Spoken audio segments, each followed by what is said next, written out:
Bismillahirrahmanirrahim. Assalamu alaikum. Today we are going to study and read lesson number 10, A Mild Attack of Locusts, written by Doris Lessing. So a mild attack of locust का मतलब होता है कि टिड्डी दल का एक हल्का हमला. लोकस कहते हैं टिड्डी दल को. तो इसको स्टार्ट करते हैं. Look look there they are. देखो देखो वो आ गए. Out ran Margaret to join them. Margaret उनमें शामिल होने के लिए बाहर दौड़ कर आई. Looking at the hills. पहाड़ियों की तरफ देखते हुए. Out came the servants from the kitchen. Kitchen से जो है वो सर्वेंट्स यानी कि इनको कहते हैं मुलाजम को. किचन से मुलाजम बाहर आए, दौड़ते हुए बाहर आए. They all stood and gazed. वो तमाम खड़े हुए और देखने लगे या गौर से देखने लगे. या गेज का मतलब होता है गौर से देखना, घूरना. Over the rocky levels of mountain was a streak और रस्ट कलर्ड एयर. इसमें लफ्ज़ है ना आपके पास स्ट्रीक. स्ट्रीक का मतलब होता है एक पट्टी और रस्ट कलर्ड का मतलब होता है कि सुर्खी माइल. ठीक है. तो रॉकी का मतलब होता है चट्टानी, लेवल का मतलब होता है सतह. ठीक है. पहाड़ी जो है वो या पहाड़ी सतह या चट्टानों की सतह. तो इस पूरी लाइन का तर्जुमा होगा पहाड़ी चट्टानों की सतह के ऊपर सुर्खी माइल पट्टी थी. ठीक है जी. दे केम. वो आ गए. At once Richard shouted at the cook boy. उसी वक्त या फ़ौरन ही रिचर्ड जो है उसने कुक बॉय कहते हैं मुलाजम लड़के को. ठीक है. या खाना पकाने वाले लड़के को. तो उसी वक्त रिचर्ड ने खाना पकाने वाले लड़के को ज़ोर ज़ोर से आवाज़ें देना शुरू कर दी. शाउटेड का मतलब होता है ज़ोर ज़ोर से आवाज़ें देना. Old Stephen yelled at house boy. Yelled का मतलब होता है चीखना. ठीक है. चीख के बुलाना किसी को. बूढ़े स्टीफन ने भी घर के मुलाजिम को चीखना और चीख कर बुलाना शुरू कर दिया. The cook boy ran to beat the old blackshear. Blackshear का मतलब होता है कि हल्का भाला. ठीक है. भाला जो होता है ना फे के साथ. Hanging from a tree branch. ठीक है. तो वो जो लड़का है बावर्ची खाने का मुलाजिम पुराने हल के पाले को बचाने के लिए भागा जो कि एक दरख्त की शाख से लटक रहा था. That was used to summon labours at moments of crisis. Crisis का मतलब होता है कोई भी परेशानी वाली हालत या फिर मुश्किल लम्हात, मुश्किल वक्त. और लेबर का मतलब तो होता है मज़दूर होता है. और समन का मतलब होता है बुलावा, बुलाने के लिए.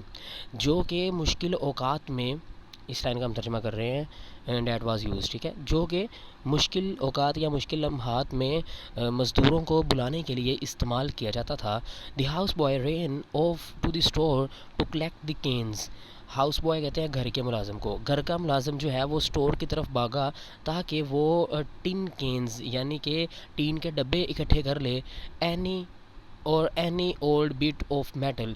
या फिर वो कोई भी पुरानी जो है वो धात यानी कि लोहे की या मेटल की धात इकट्ठी कर ले. ठीक है जी. या धात का कोई पुराना टुकड़ा इकट्ठा कर ले. The farm was ringing with the clamour of the gong. Gong का मतलब होता है घंटी. ठीक है. और क्लैमर का मतलब होता है शोर. फार्म जो है वो घंटी के शोर के साथ गूंज रहा था. And they could see the labours come pouring out of the compound. Compound का मतलब होता है सहन. पोवरिंग आउट का मतलब होता है तेज़ी के साथ बाहर आना. और वो देख सकते थे कि तमाम मज़दूर जो है वो बड़ी तेज़ी के साथ सहन में आ रहे थे. Poynting eight the hills and shouted excitedly. ठीक है जी. एक्साइटेड मतलब होता है पुरजोश तरीके से जो है वो चिल्लाना. तो पहाड़ियों की तरफ इशारा करते हुए. ठीक है. पॉइंटेड टुवर्ड्स द हिल्स का मतलब है पहाड़ियों की तरफ इशारा करते हुए. पहाड़ियों की तरफ इशारा कर रहे थे और पुरजोश तरीके से शोर मचा रहे थे. ठीक है. ये उनके बारे में बात हो रही है, लेबर्स के बारे में. Soon they had all came up to the house and Richard and old Stephen were giving them orders. Hari Hari Hari. और जल्द ही वो सब घर में पहुंच चुके थे और रिचर्ड और बूढ़ा स्टीफन उन्हें जो है वो ऑर्डर्स दे रहे थे यानी कि हुक्म दे रहे थे, अहकामात दे रहे थे कि जल्दी करो जल्दी करो जल्दी करो. And off they ran again का मतलब होता है दोबारा भागना. और ऑफ का मतलब है कि यानी कि चले जाना. ठीक है. और वो फिर दौड़ कर चले गए. ठीक है जी. वो दोबारा वापस चले गए या जो दौड़ कर चले गए. The two white man with them, and in a few minutes Margaret could see the smoke of fires rising from all around of farmlands. farmland का मतलब होता है ज़ेरे काश्त ज़मीन या खेत, ठीक है, या काश्त के काबिल जो जिन वो खेत जिनमें काश्त हो रही हो, ठीक है. तो इस पूरी लाइन का तर्जुमा करेंगे एंड ऑफ द रेन. वो फिर दौड़कर चले गए. दो सफ़ेद रंग के आदमी भी उनके साथ थे और कुछ ही मिनट बाद मार्गरेट ज़ेरे काश्त खेतों के चारों तरफ से आग का धुआं उठता हुआ देख सकती थी. ठीक है जी. फायर्स का मतलब यही ना कि आग का जो है वो आग जलना, और स्मोक का मतलब होता है धुआं, ठीक है, और स्मोक ऑफ फायर आग का धुआं, ठीक है. Piles of wood and grass had been prepared there. Pile का मतलब होता है अंबार या ढेर, ठीक है. तो प्रीपेड का मतलब होता है तैयार होना, ठीक है. वहाँ लकड़ी और घास के अंबार तैयार किए गए थे. There were 7 patches of bared soil. Bared soil का मतलब होता है खाली ज़मीन. पैचेस का मतलब होता है टुकड़े. वहाँ खाली ज़मीन के 7 टुकड़े थे. Yellow colour and pink. उनका जो है वो जर्द और गुलाबी रंग था. जहाँ गुलाबी रंग था. Where the new Millais were just showing, making a film of bright green, and around each drifted a thick cloud of smoke. Cloud का मतलब बादल होता है, smoke का मतलब होता है धुआं, ठीक है जी. और ये जो आपके पास लफ्ज़ है ना मिलाइज, इसका मतलब होता है मकई, ठीक है, मकई जो मकई होती है ना खाने वाली. तो इसका यहाँ से तर्जमा करते हैं वेयर द न्यू मिलाइज, ठीक है, जहाँ मकई के नए खोशे अभी अभी दिखाई देने लगे थे और रोशन सब्ज रंग का एक पर्दा बन रहा था. फिल्म का मतलब होता है पर्दा. और इन सब के इर्द गिर्द धुएं के गहरे बादल उठ रहे थे, ठीक है जी. धुएं के गहरे बादल उठ रहे थे. To make it acrid and black. ताकि वो उसे, एक्रिड का मतलब होता है कड़वा, ठीक है, और ब्लैक का मतलब स्याह, ताकि वो उसे कड़वा और स्याह बना दें. Margaret was watching the hills. Margaret पहाड़ियों की तरफ देख रही थी. Now there was a long. अब वहाँ पर एक लंबी या लंबा लो क्लाउड एडवांसिंग. और एक जो है वो कम बुलंदी पर बादल आगे बढ़ रहा था. Rust colour still. और जिसका रंग अभी तक जंग जैसा था. रस्ट कहते हैं जंग को. Swelling forward and out as she looked. Swelling का मतलब होता है कि बाहर की तरफ फैलना. जैसे जैसे वो देख रही थी ये आगे की तरफ बाहर फैलता जा रहा था, ठीक है. The telephone was ringing. घंटी फ़ोन की, टेलीफोन की घंटी बज रही थी, ठीक है. अब यहाँ से नेबर्स से शुरू करते हैं इसको, ठीक है. Neighbours neighbours quick quick there come the locusts. उन्होंने कहा कि हमसायों जल्दी जल्दी टिड्डी दल आ रहे हैं. यानी कि हमसायों को वो आवाज़ें दे रहे हैं कि जल्दी करो टिड्डी दल आ रहा है. Old Smith had his crop eaten to the ground. बूढ़े स्मिथ की फसल ज़मीन की सतह तक खाई जा चुकी थी. Quick get your fires started. जल्दी करो और आग जलाना शुरू करो. फॉर ऑफ कोर्स, क्योंकि, या फिर यकीनन, ठीक है. While every farmer hope the locust would overlook his farm and go on the next. और हर एक फार्मर जो है, यानी कि हर एक किसान यही उम्मीद कर रहा था कि टिड्डी दल उसके फार्म को छोड़कर दूसरे फार्म की तरफ चले जाएंगे. It was only fair to warn each other. One must play fair. Fair का मतलब होता है सही या सही तरीका, ठीक है जी. और कह रहे हैं कि सही तरीका तो यही था कि सब एक दूसरे को जो है वो मुतनब्बे करें या एक दूसरे को ख़बरदार करें. और वन मस्ट प्ले फेयर. और हर एक को चाहिए कि वो सही रास्ता इख्तियार करे, ठीक है. आ गया एवरीवेयर. हाँ जी. Everywhere 50 miles over the country side. हर एक जो है वो हर तरफ देहाती इलाके में 50 मील तक. The smoke was rising from my reds of fires. जो है वो 50 मील तक बेशुमार जगहों में आग से धुआं उठ रहा था. Margaret answer the telephone calls. Margaret जो है वो टेलीफोन कॉल्स का जवाब दे रही थी. And between calls she stood watching the locus. और कॉल्स के दौरान ही वो टिड्डी दल को देख रही थी. The air was darkening. हवा जो है वो मतलब अंधेरी हो रही थी, ठीक है, या तारीक हो रही थी. A strange darkness. एक जो है वो अजीब किस्म की जो है अंधेरा हो रहा था, एक अजीब किस्म का अंधेरा हो रहा था, ठीक है। For the sun was blazing, और सूरज जो है वो चमक रहा था। ब्लेज का मतलब होता है चमकना। It was like the darkness of veld fire. Veld का मतलब होता है जी घास का मैदान। When the air gets thick with smoke, तो पूरी लाइन का तर्जमा करेंगे कि ये घास के मैदान की आग की तारीकी की तरह थी जब हवा धुएं से भारी हो जाती है, ठीक है। दी सनलाइट कम्स डाउन डिसऑर्टेड। डिसऑर्टेड का मतलब होता है ख़राब हालत में। सूरज की रोशनी ख़राब हालत में नीचे आ रही थी। ए थिक हॉट ऑरेंज, ऑरेंज का मतलब होता है माल्टे को कहते हैं, माल्टी कलर, माल्टे रंग को, ठीक है। तो ये एक गहरी गर्म माल्टे रंग की थी, यानी कि हवा ऐसे लग रही थी जैसे गहरे गर्म माल्टे रंग की हो। Oppressive it was too with the heaviness of storm. Storm कहते हैं, हैवीनेस कहते हैं भारी होना, स्टॉर्म कहते हैं उसको मतलब तूफ़ान को। ये तूफ़ान के भारीपन की वजह से बोझल हो गई थी, ऑप्रेसिव बोझल, ठीक है। The locusts were coming fast, टिड्डी दल बड़ी तेज़ी से आ रहे थे। Now half the sky was darkened, अब आधा आसमान जो है वो तारीक हो चुका था, या आधे आसमान पर तारीकी छा गई थी या अंधेरा छा गया था। Behind the reddish wheels in front, wheel कहते हैं वेल कहते हैं पर्दे को, सामने की तरफ सुर्ख पर्दों के पीछे, ठीक है, सुर्ख पर्दों के पीछे, इन फ्रंट यानी कि पीछे, which were the advance guards of swarm. Swarm कहते हैं लश्कर को, और एडवांस गार्ड कहते हैं मुहाफिज को, ठीक है। तो पूरी लाइन का तर्जमा करते हैं यहाँ से, with behind the reddish wheels, ठीक है। यहाँ से इसका तर्जमा करते हैं कि behind the reddish wheels in front which were the advance guards of swarm. तो सामने की तरफ सुर्ख पर्दों के पीछे जो टिड्डी दल के पेश कदमी करने वाले मुहाफ़िज़ दस्ते थे, ठीक है, मुहाफ़िज़ दस्ते थे। The main swarm showed in dense black colored, reaching almost to the sun itself. तो बड़ा लश्कर गहरे स्याह बादल की सूरत में नज़र आ रहा था, और जो सीधा सूरज की तरफ जा रहा था, यानी सूरज की बुलंदी को छू रहा था। Margaret was wondering what she could do to help. Margaret सोच रही थी कि वो मदद के लिए क्या कर सकती थी। शी डिड नॉट नो, वो नहीं जानती थी। Then up came old Stephen from the lands, फिर बूढ़ा स्टीफन जो है वो खेतों से ऊपर आया। We are finished, Margaret finished, उसने कहा कि मार्गरेट हम तबाह बर्बाद हो गए, तबाह हो गए।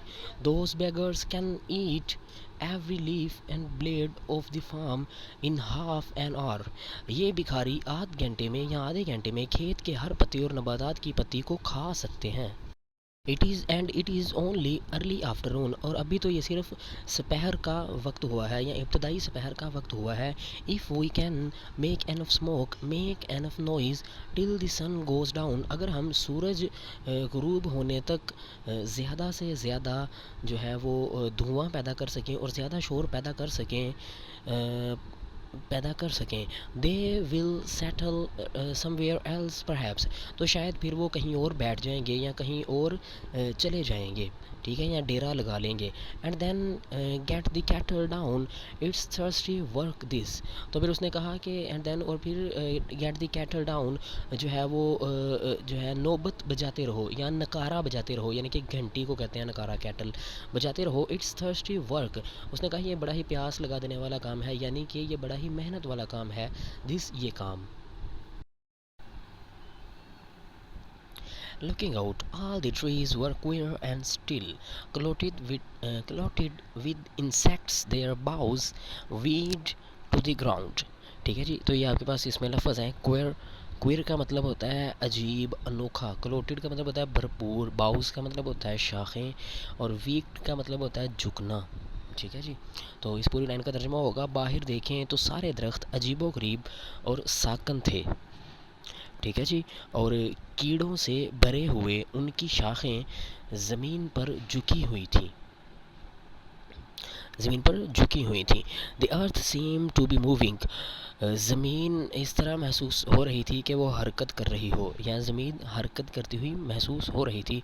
लोकस्ट्स क्राउलिंग एवरीवेयर, क्राउलिंग का मतलब होता है रेंगना, और ये जो लोकस्ट्स हैं यानी कि टिड्डी दल, ये हर तरफ हरकत कर रहे थे, रेंग रहे थे। She could not see the lands at all, और उसको ज़मीन बिल्कुल भी नज़र नहीं आ रही थी। So thick was the swarm, इनका लश्कर जो है वो बहुत ही गहरा था। ठीक है। Toward the mountains it was like looking into driving rain. तो ड्राइविंग रेन का यहाँ पे हम तर्जुमा करेंगे कि जो है वो बिल्कुल एक बारिश की तरह या तेज़ी से धकेलती हुई बारिश की तरह। ठीक है जी। तो इस ये तर्जुमा करेंगे। तो पूरी लाइन का तर्जुमा होगा, पहाड़ों की तरफ देखें तो ये तेज़ी से धकेलती हुई बारिश की तरह नज़र आ रहे थे।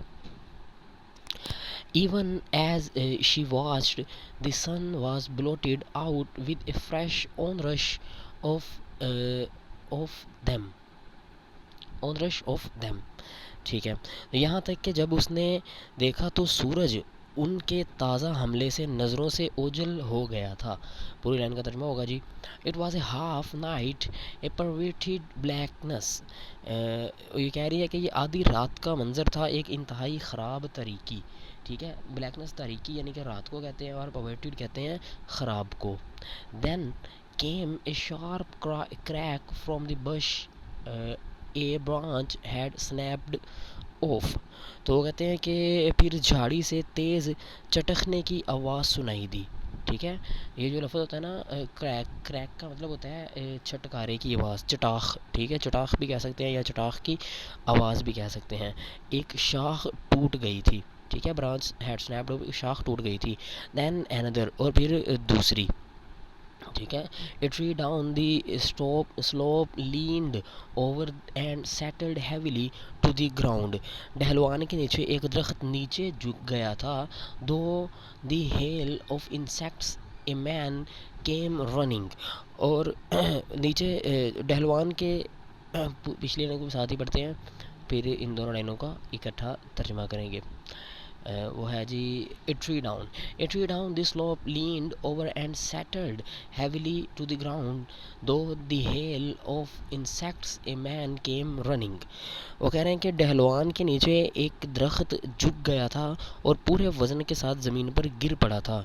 कीड़ों की जो है वो एक तेज़ रफ्तारी या जो है बारिश की तरह आना या सालाबारी के बीच में से एक आदमी दौड़ता हुआ आया। यानी कि कीड़ों की जो वो एक लश्कर था ना, जहाँ पर वो टिड्डी दल या कीड़े वगैरह थे, तो उनके लश्कर में से एक आदमी भागता हुआ आया या दौड़ता हुआ आया।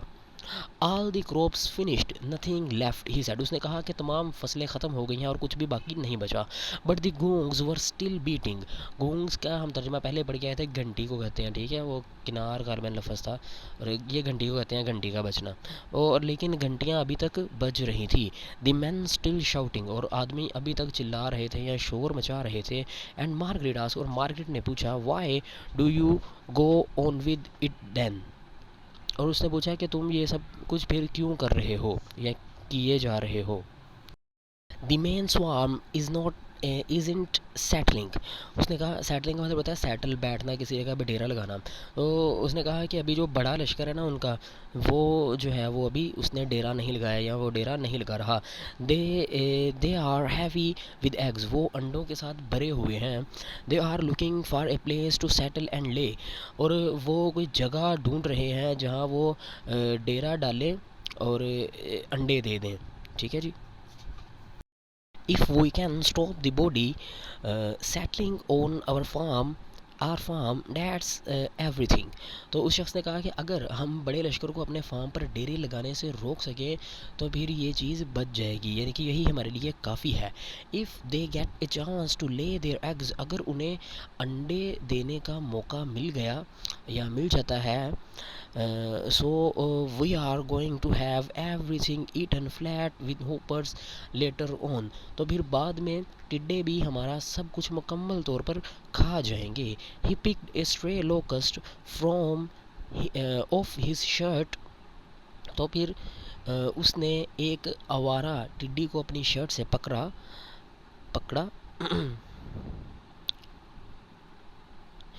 And split down with his thumbnail. और उसने उसे अपने अंगूठे के नाखून से चीरा। ठीक है, चीर दिया।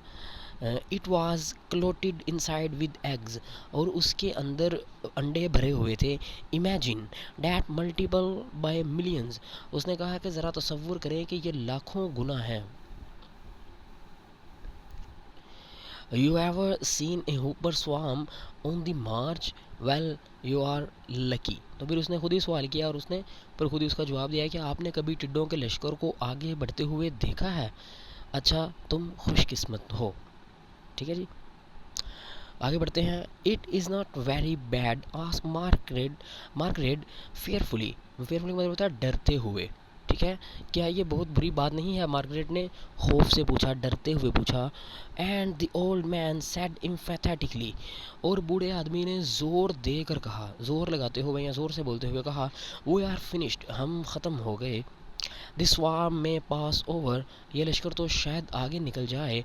But once they are starting, मगर एक दफ़ा अगर ये शुरू हो गए, they will be coming down from the north now and one after another, तो फिर ये लोग शमाल की तरफ से यके बाद दीगरे आते रहेंगे, यानी कि एक के बाद एक आते रहेंगे।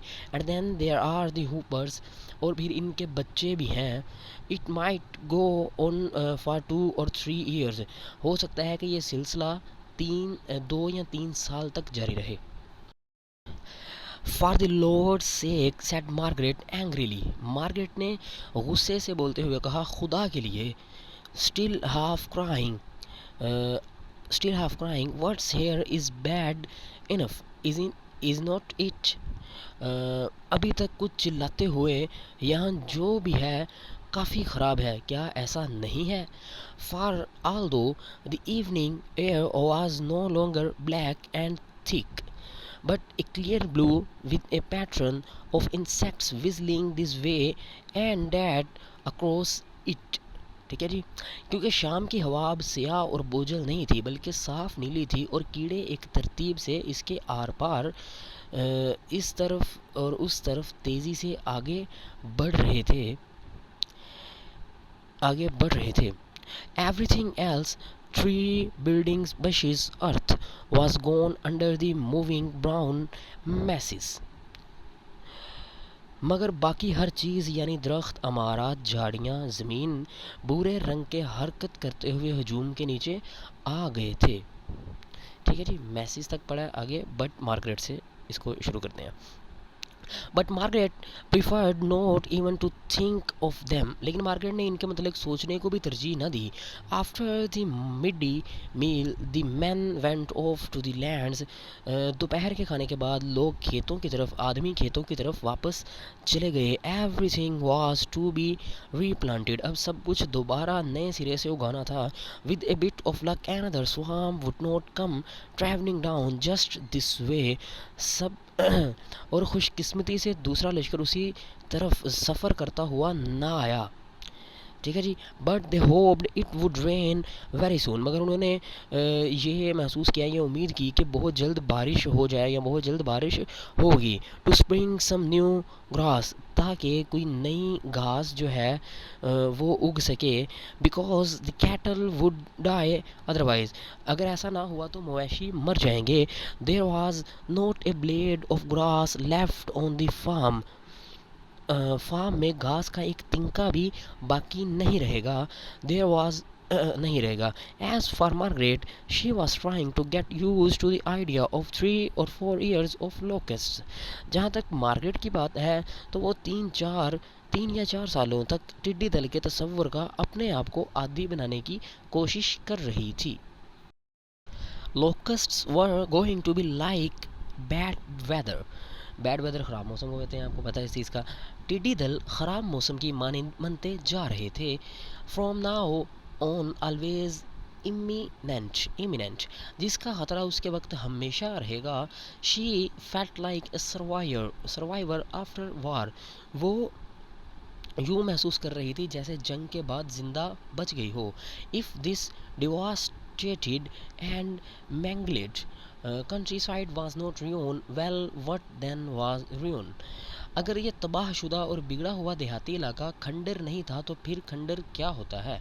But the men at their supper with good appetites एपिटाइट्स। लेकिन मर्दों ने अच्छी भूख महसूस करते हुए अपना शाम का खाना खाया। एपिटाइज आपको पता है, एपिटाइज जो लफ्ज़ होता है ना, वो उसका मतलब होता है भूख भड़काना, ठीक है।